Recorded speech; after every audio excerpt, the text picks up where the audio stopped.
Hello friends, आज हम लोग इस क्लास में पढ़ेंगे विलियम शेक्सपियर की लाइफ और उनके वर्क रिलेटेड कुछ इंपॉर्टेंट फैक्ट। और ऐसे फैक्ट होंगे शायद जिनके बारे में आपको बहुत कम जानकारी होगी। ऐसे फैक्ट के बारे में तो हम लोग आप इसके लिए झटपट एक अगर आप चाहिए तो इसको आप जो है बढ़िया से एक कॉपी ले लीजिए और इस सारे फैक्ट को आप एक बढ़िया से नोट्स बना लीजिए और देखिएगा कि इस क्लास पूरी होने के बाद आपको जो है शेक्सपियर के बारे में काफ़ी कुछ जानकारी नई मिलेगी। ठीक है ना, ऐसी जानकारियां जिसके बारे में आपको नहीं मालूम होगी। तो सबसे पहला चीज हम यहाँ पर लिखने जा रहे हैं कि विलियम शेक्सपियर का बर्थ तो आप जानते ही हैं कि 23 अप्रैल 1564 में हुआ था। ठीक, उनकी उनकी माँ का नाम मैरी अर्डन था।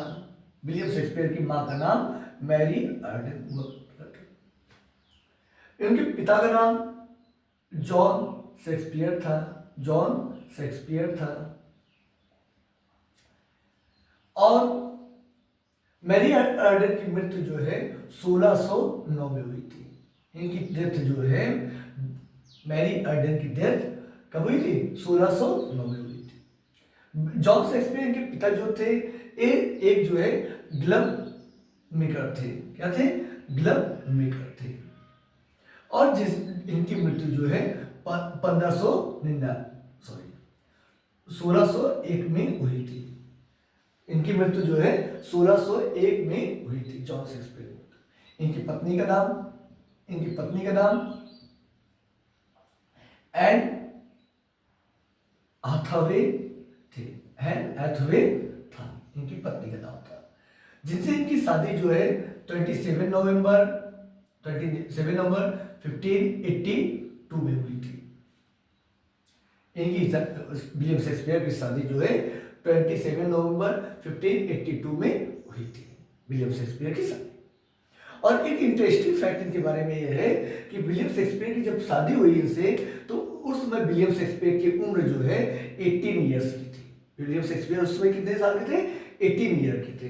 और इनके जो है ये जो इनकी वाइफ थी एन हैथवे, ये जो है ये 26 ईयर्स की हुआ करती थी।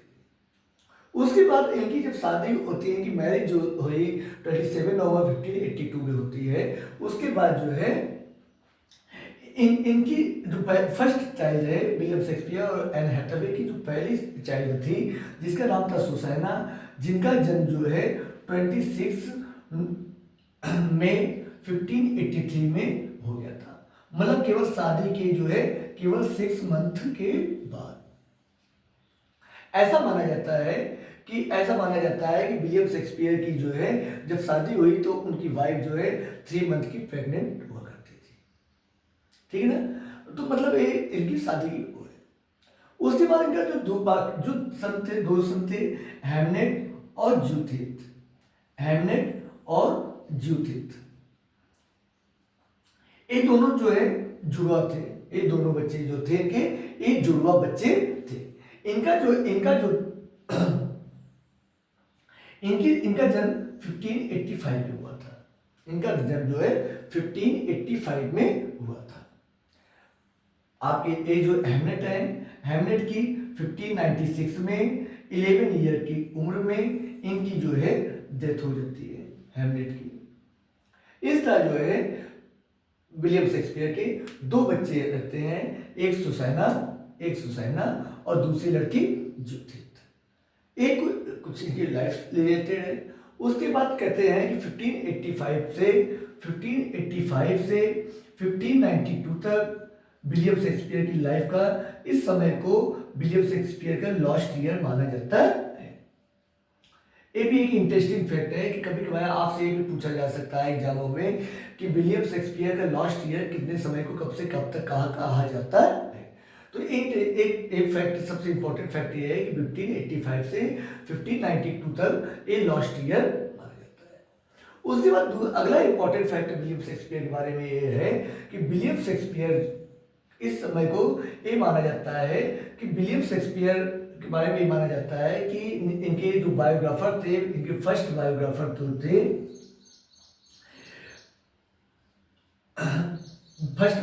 जो थे, इनके निकोलस रो। क्या नाम था उनका? Nicholas Rowe. ये जो है Nicholas Rowe a poet laureate थे। निकोलस रो जो है 1715 से 1780 तक ये जो है इंग्लैंड के पोएट लॉरेट हुआ करते थे। और इन्होंने जो है विलियम शेक्सपियर के बारे की सबसे पहली बायोग्राफी इन्होंने लिखी है। और उसमें इन्होंने फैक्ट लिखा है कि 1585 में जब विलियम शेक्सपियर ने अपना स्टैटफोर्ड अपॉन एवन, इनका जो जन्म स्थान था स्टैटफोर्ड अपॉन एवन, उसको जो इन्होंने 1585 में छोड़कर लंदन भाग गए।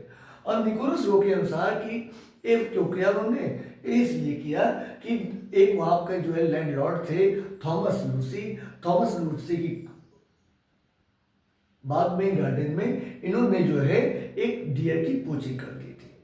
डियर की पोचिंग का मतलब है एक अवैध शिकार जो है डियर का कर दिया था, जिसकी वजह से इनके ऊपर इलीगल पोचिंग करने का केस दर्ज हुआ।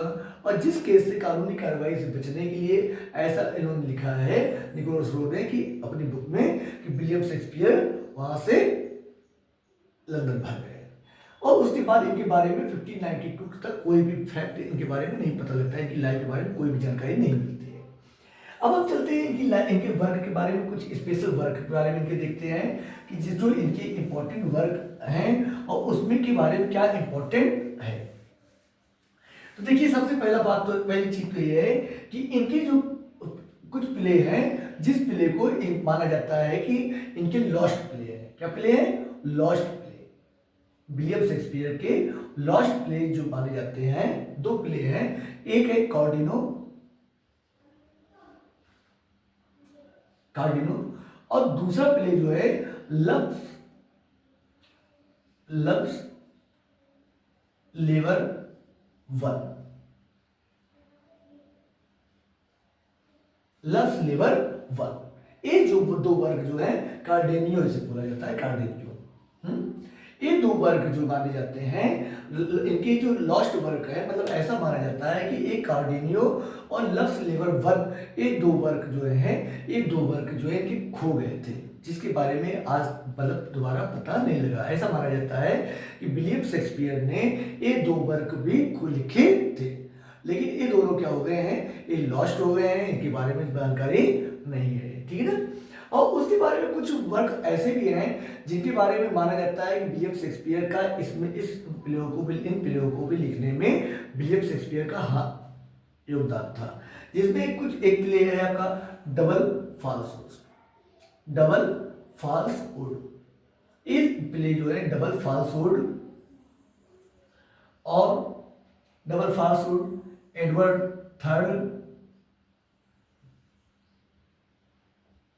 एडवर्ड थर्ड और सर थॉमस मूर,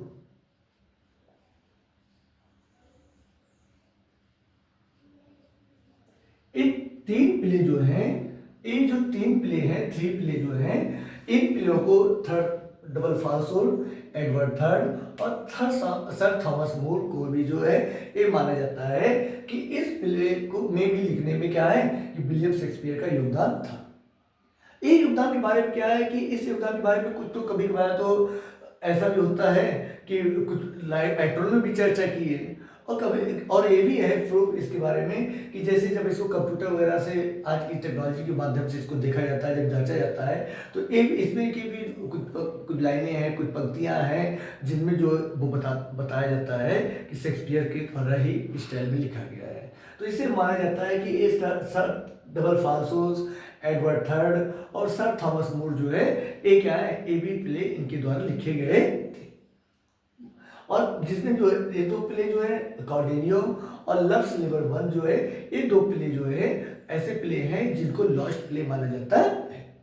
उसके बाद अगला फैक्ट चलते हैं इनके बारे में। इंटरेस्टिंग फैक्ट ये है, दूसरा इंटरेस्टिंग फैक्ट, कि इनका जो लॉन्गेस्ट प्ले माना जाता है, विलियम शेक्सपियर का जो लॉन्गेस्ट प्ले है उसे माना जाता है हैमलेट को। किसे माना जाता है? हैमलेट आप जानते हैं कि विलियम शेक्सपियर की जो 4 ट्रेजेडी जो है, 4 ग्रेट ट्रेजेडी जो मानी जाती हैं, जिसको हैमलेट, ऑथेलो, किंग लियर और मैकबेथ, ये चार ट्रेजिडी जो है इस जिसके बारे में आप अच्छे से जानते होंगे कि ये चार ट्रेजिडी जो है विलियम शेक्सपियर की ग्रेट ट्रेजिडी में आती है, जिसमें हैमलेट जो है 1602 में आई थी। हैमलेट कब लिखा गया था? 1602 में लिखा गया था हैमलेट। और हैमलेट को माना जाता है कि हैमलेट जो है इनका लॉन्गेस्ट प्ले है। कैसा प्ले है? Longest play. इसमें माना जाता है कि इसमें इन्होंने 30,557 लाइन लिखी है। 30,557 लाइन लिखी है और वर्ड लिखे हैं। और माना जाता है कि 4,042 लाइनें इसमें लिखा गया है। इतनी बड़ी लाइन, इतना बड़ा मतलब इन्होंने एक ड्रामा लिखा है हैमलेट। तो अगर आपसे कभी ये भी ऐसे भी क्वेश्चन आ सकते हैं कि विलियम शेक्सपियर का सबसे लॉन्गेस्ट प्ले क्या है।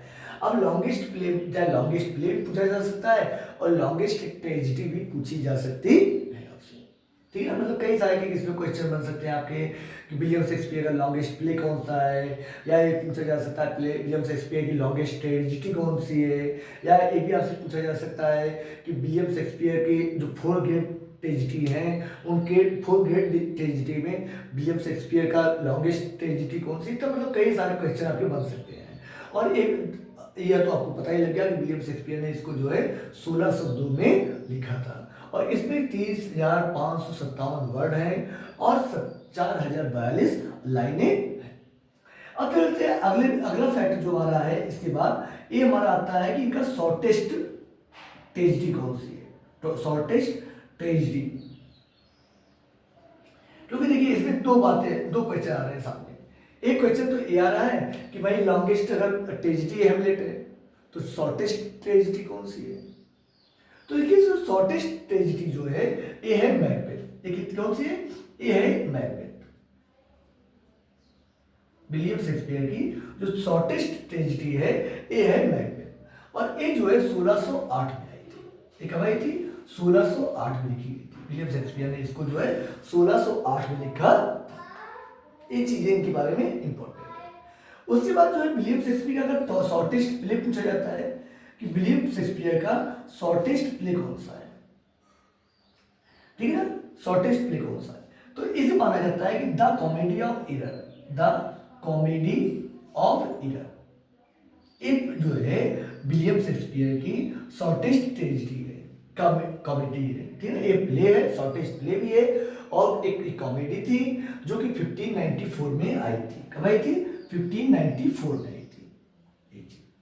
और दूसरी चीज ये है कि इसमें जो है कुल मिला के 1770 लाइनें ही थी। 1770 लाइनें थी। कितनी लाइनें थी? 1770 लाइनें थी और 17,121 वर्ड है इसमें। ये जो है इसका जो है हमारे कुछ एक हमने देखा। इसके बाद मतलब इसमें क्या है, जैसे आप एक बार देखिए लॉन्गेस्ट प्ले विलियम शेक्सपियर जो लॉन्गेस्ट प्ले है, लॉन्गेस्ट प्ले बोल दीजिए चाहे लॉन्गेस्ट ट्रेजिडी बोल दीजिए, ठीक है ना। तो ये कौन सा है? हैमलेट है। ये कब लिखा गया था? 1602 में लिखा गया था। और इसके बाद ये जो है डेनमार्क में किया गया है। ये प्ले जो है कहाँ पर परफॉर्म किया गया, मतलब इस प्ले का जो बैकग्राउंड दिया गया है, इस प्ले में जो जगह दी गई है वो प्ले जो है डेनमार्क में है, ठीक है ना। तो हालांकि इसमें जो है 30,557 लाइनें हैं, 4,042 जो है वर्ड है। और शॉर्टेस्ट, जब लॉन्गेस्ट ट्रेजिडी की बात आती है तो शॉर्टेस्ट ट्रेजिडी की बात आती है। शॉर्टेस्ट ट्रेजिडी जो है कि मैकबेथ है, जिसमें 1608 में आया था, 1608 में आया था। और इनका जो लॉन्गेस्ट प्ले है, जो शॉर्टेस्ट प्ले का जो है कॉमेडी ऑफ एरर, ठीक है ना। इस तरह जो है इनके बारे में कुछ एक इंपॉर्टेंट चीज है। अब हम चलते हैं कुछ और इंटरेस्टिंग फैक्ट इनके बारे में समझते हैं, ठीक है ना। अगर आप पूरी क्लास में बने रहेंगे तो आपको ऐसे काफ़ी सारी इंटरेस्टिंग चीज़ें इसमें मिलने जा रही हैं। और हमारे साथ आप जो है पीजीटी लेवल में जितने भी पोएट्स हैं, जितने भी ऑथर हैं, हम उनके बारे में एकदम बाकायदा जो है सारी चीज़ें ऐसे ही चल रही है। इसमें आपके एग्जाम के पहले, ठीक है ना, आपके एग्जाम के पहले सारे पोएट के मतलब सारे वर्क विस्तार से हम लोग चर्चा करेंगे, ठीक है ना। तो इसलिए जो है अगर आपने अभी चैनल नहीं सब्सक्राइब किया है तो प्लीज़ चैनल को सब्सक्राइब कर लीजिए, जिससे आपको पर डे अपने पीजी के रिलेटेड जितने भी पोएट्स हैं, जितने भी ऑथर हैं, उनके बारे में आपको, उनके वर्क, हर चीज़ के बारे में आपको विस्तार से जानकारी मिलती जाएगी। ठीक है, तो अब इसके बाद चलते हैं हम आगे कुछ इनके बारे में जानकारी लेने के लिए। अब देखिए इनके बारे में आगे हमारी जानकारी इंपॉर्टेंट चीज़ ये है कि विलियम शेक्सपियर को देखिए, जैसे आप ये जानते हैं कि विलियम शेक्सपियर का लास्ट वर्क जो है, विलियम शेक्सपियर का जो लास्ट वर्क था, जो कि 1613 में आता है, 1612 में आता है, कितने में आता है, 1612 में, जिसे हम कहते हैं द टेम्पेस्ट। विलियम शेक्सपियर का जो लास्ट वर्क है द टेम्पेस्ट, ठीक है ना, विलियम शेक्सपियर का जो लास्ट वर्क माना जाता है वो द टेम्पेस्ट माना जाता है। लेकिन लास्ट वर्क का मतलब ये है कि विलियम शेक्सपियर ने इस लास्ट वर्क का मतलब ऐसा प्ले जिसको विलियम शेक्सपियर ने खुद ही अपने आप लिखा है, मतलब बिना किसी के सहयोग से लिखा है। देखिए उस समय क्या होता था कि जैसे भाई आप तो ये जान रहे हैं कि इन लोगों का जो प्ले होता था, ये लोग जो ड्रामा लिखते थे, एक ड्रामा जो है इस उद्देश्य से नहीं लिखते थे कि लोगों को पढ़ने के उद्देश्य से लिखते थे। तो इनका एक बिजनेस हुआ करता था, एक जो एक बिजनेस हुआ करता था। बिजनेस का मतलब है कि जब आप जानते हैं कि द ग्लोब थिएटर जो कि 1599 में बनकर तैयार हुआ था और 1630 में जो कि हेनरी VIII की परफॉर्मेंस के समय जो है उसमें आग लग गई थी, ठीक है ना। तो एक मतलब इसके बारे में आप जानते ही हैं, 1600 मतलब द ग्लोब। तो लास्ट प्ले जो है इनका द टेम्पेस्ट हुआ करता था। तो मतलब ये लोग जो प्ले लिखते थे क्योंकि उसमें परफॉर्म करना होता था, ये नाटक कंपनी थी इनकी, उस नाटक कंपनी में ये लोग काम करते थे और जो द ग्लोब थिएटर था उसमें भी इनका शेयर हुआ करता था। तो नाटक कंपनी को जब नाटक में परफॉर्म करना है, पब्लिक को सामने परफॉर्म करना है, तो उसमें इनको प्ले चाहिए था कि हाँ कोई प्ले, कौन सा प्ले लाया जाए, तो उस, ठीक है ना। तो वो प्ले जो है ये लोग कभी कभार जो है भाई उसमें एक प्रथा थी कि हाँ प्ले लिखी जाइए, जितने बढ़िया प्ले होंगे जितना बढ़िया चले। तो मतलब इन लोगों का उद्देश्य पब्लिशिंग नहीं होती थी। ये लोग जो ड्रामा लिखते थे इस समय में, एलिजाबेथन एज में जो ड्रामा लिखे जाते थे, वो ड्रामा आज की तरह पब्लिश करने के लिए नहीं लिखे जाते थे, मतलब पब्लिश करने या इस तरह के। वो ड्रामा जो है उस समय मेन उद्देश्य होता था इसको परफॉर्म करने का, ठीक है ना। तो परफॉर्म करने के लिए तो इन लोग क्या करते थे कि कभी कुछ ड्रामा अपने आप लिखते थे और कभी कभार कुछ ड्रामा में किसी का हेल्प भी ले लिया करते थे। तो जिसमें जो है इनका जो लास्ट प्ले है, इनका लास्ट प्ले जो था वो था 1613 में आता है। वो प्ले होता है इनका टू नोवेल किंग्समैन। कौन सा प्ले है? The two novel Kingsman. इनका जो है लास्ट वर्क था, ठीक है ना। और इसके बारे में माना जाता है कि ये नोवेल जो है इन्होंने फ्लेचर के साथ लिखा। किसके साथ लिखा था? फ्लेचर के साथ लिखा था, जो एक पोएट इसमें के जो जैसे शेक्सपियर थे, मार्लो हुआ करते थे, हाँ मार्लो हुआ करते थे इसमें। तो आप जानते हैं कि इसमें सबसे ज़्यादा डोमिनेंट जो लिटरेरी थी वो था, लिटरेचर था, वो हमारा जो है क्या था, ड्रामा हुआ करता था।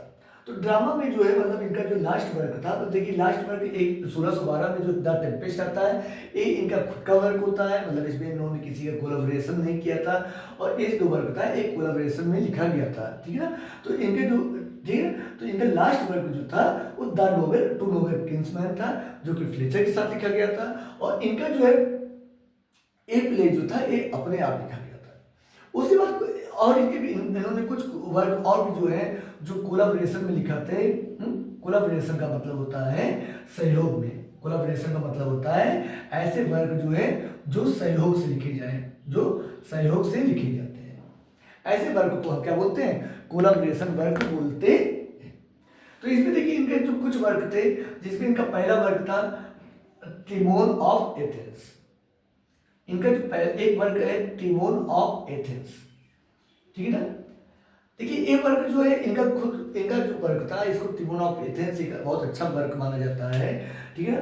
लेकिन इस वर्क को भी माना जाता है कि विलियम शेक्सपियर ने इसमें जो है कुछ हेल्प ली थी। और ये हेल्प जो है कहते हैं कि ये हेल्प जो है इन्होंने किससे ली थी? थॉमस मिडलेटन से ली थी। किससे ली थी? थॉमस मिडलेटन से ये हेल्प ली थी उन्होंने, विलियम शेक्सपियर ने।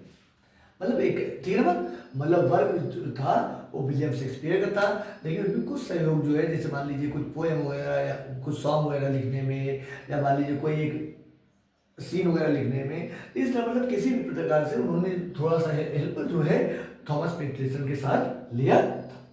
ठीक है ना। उसके बाद इनका एक अगला वर्क है जिसे हम कहते हैं Titus Andronicus. Titus Andronicus, Andronicus ये भी इनका एक वर्क है। और इस वर्क के बारे में कहा जाता है कि ये वर्क जो है इन्होंने रॉबर्ट पील के साथ लिखा था। रॉबर्ट पील के साथ लिखा था। ये वर्क किसके साथ लिखा था? इन्होंने रॉबर्ट पील के साथ ये वर्क लिखे थे। ठीक है ना, टाइटस एंड्रोनिकस। इस तरह जो है हम देख रहे हैं कि एक वर्क का ये था जो कोलाबरेशन में लिखा गया, एक वर्क ये था टाइमोन ऑफ एथेंस और टाइटस एंड्रोनिकस, ये इनके साथ लिखे गए थे। एक इनका वर्क है पेरिकल्स। कौन सा वर्क है? पेरिकल्स।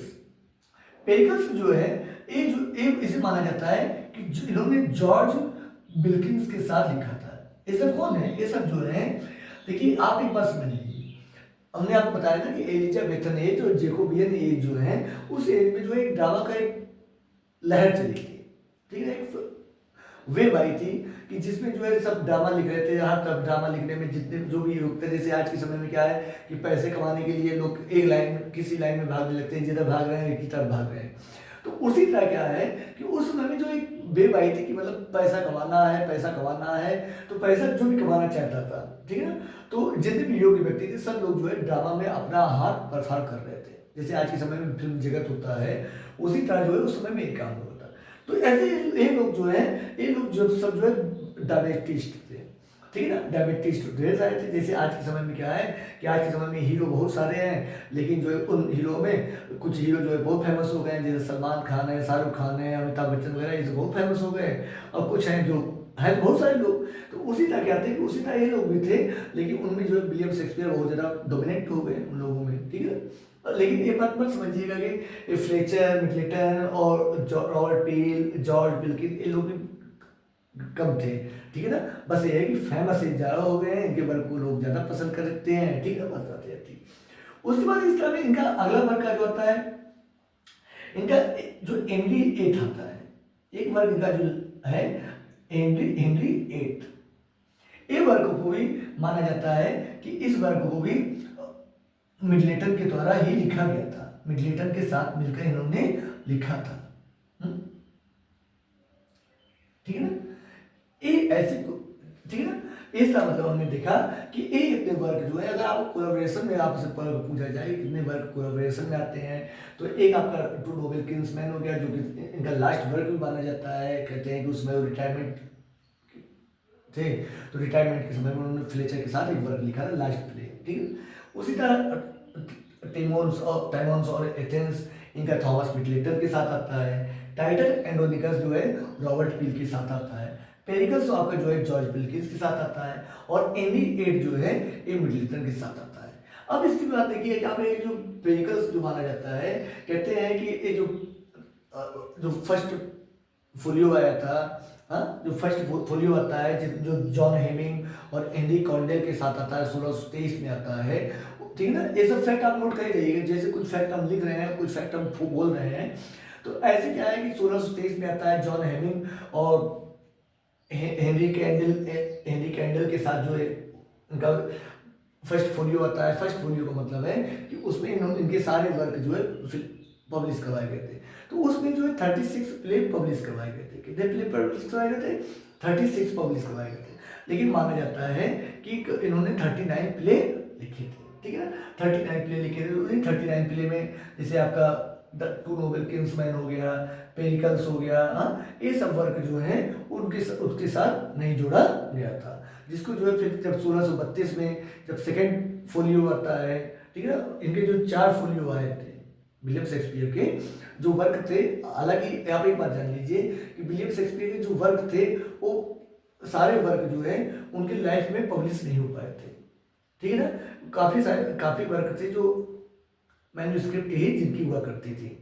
लेकिन उनकी मृत्यु के बाद जो है, जब उनकी 1616 में मृत्यु होती है, तो 1623 में उनके जो साथी थे, एक्टर थे जॉन हेमिंग और विलियम हेनरी कैंडल, उन्होंने 1623 में इस प्ले को परफॉर्म किया। और 1623 एक चीज़ और के लिए माना जाता है कि 1623 में ही इनकी वाइफ जो एन हैथवे थी, उनकी भी डेथ होती है 1623 में। ठीक है ना।